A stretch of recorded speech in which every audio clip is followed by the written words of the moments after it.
Every year, millions of people receive raises, promotions, and new job offers that genuinely increase their income. And yet somehow, month after month, they find themselves in exactly the same financial position they were in before, sometimes worse. The numbers in their bank account grow for a brief moment, then quietly shrink back down to near zero, as if their finances have a built-in ceiling that rises in perfect lockstep with every dollar they earn. This isn't bad luck, and it isn't a failure of discipline in the way most people assume.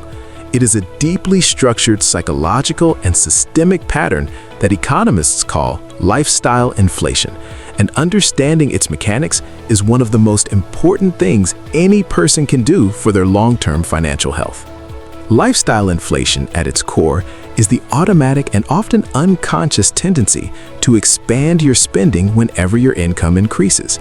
It doesn't announce itself. It doesn't feel like a mistake in the moment. It feels like progress.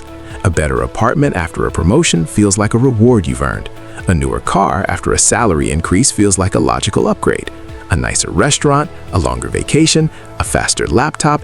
Each individual decision seems completely reasonable in isolation, and that is precisely what makes this pattern so difficult to see and even harder to break. The trap isn't built from reckless choices. It's built from a long, unbroken chain of individually justifiable ones. To understand why this happens at a psychological level, you have to understand a concept called hedonic adaptation, which is the human brain's remarkable and somewhat cruel ability to normalize almost any new circumstance remarkably quickly.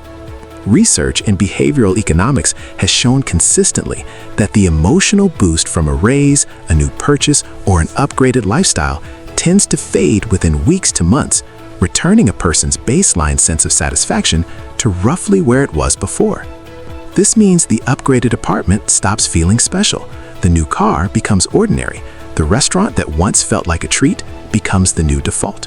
And once something becomes your default, your brain no longer registers it as a gain, it registers it as the floor, and anything below it begins to feel like a loss. That psychological shift is where the trap locks in, because now you aren't spending more to feel better, you're spending more just to feel normal. The math behind this pattern is what transforms it from a personal inconvenience into a genuine long-term wealth problem. Consider two people who both start a career earning $50,000 per year. Over 10 years, both receive identical raises, eventually reaching $90,000. The first person allows their lifestyle to expand with every increase: a better apartment at $55,000, a car payment at $60,000, more subscriptions and dining and travel at $70,000, until at $90,000, their monthly expenses have risen almost proportionately with their income, leaving them saving roughly the same percentage they did at $50,000, which for the average American is somewhere between 0 and 5%. The second person makes a deliberate and uncomfortable choice. They allow their lifestyle to grow modestly, banking the majority of each raise rather than spending it. At the end of 10 years, the first person has a nicer life by visible metrics, but almost no accumulated wealth. The second person, earning the exact same income over the exact same period, has built a financial foundation that begins compounding in their favor. That gap between those two people is not income, it is not intelligence, it is not opportunity.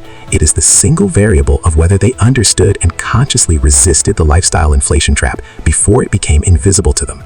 And what makes this particularly important to understand is that the trap becomes harder to escape the longer it runs, because your fixed costs, rent, car payments, subscriptions, debt obligations, are far stickier than your income.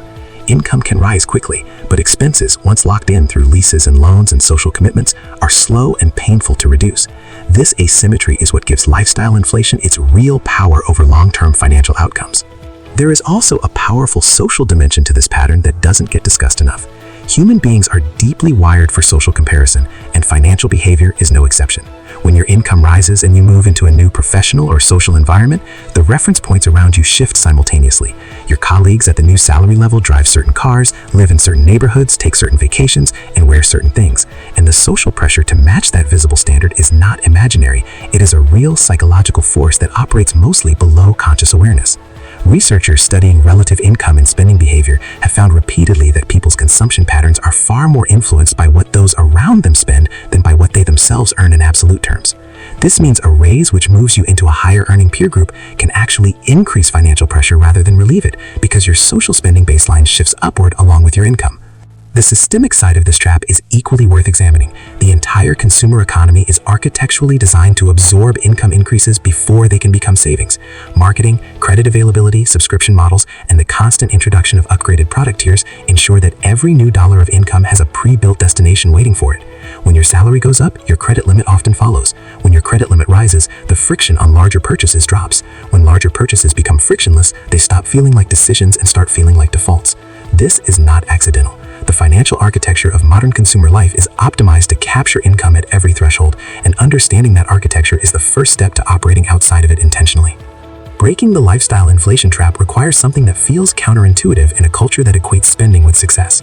It requires treating every income increase as primarily an investment event rather than a consumption event. This doesn't mean never improving your life or never spending on things that genuinely matter to you. It means building a personal rule in advance, before the raise arrives, before the bonus clears, before the new job starts, that a defined percentage of every income increase is directed towards assets before lifestyle has any opportunity to absorb it. Automating that allocation removes the decision from the moment of temptation and places it in the calmer, more rational space of long-term planning, where better thinking tends to happen. The people who build real, durable wealth across a lifetime are rarely the people who earn the most. They are disproportionately the people who learned, at some point in their financial lives, to let their savings rate rise faster than their lifestyle. That gap between what you earn and what your life costs is the only variable that truly compounds over time. Everything else is noise. Your income is the input, but that gap is the engine. And the lifestyle inflation trap exists for one purpose: to keep that engine as small as possible for as long as possible, quietly and invisibly, one reasonable seeming upgrade at a time.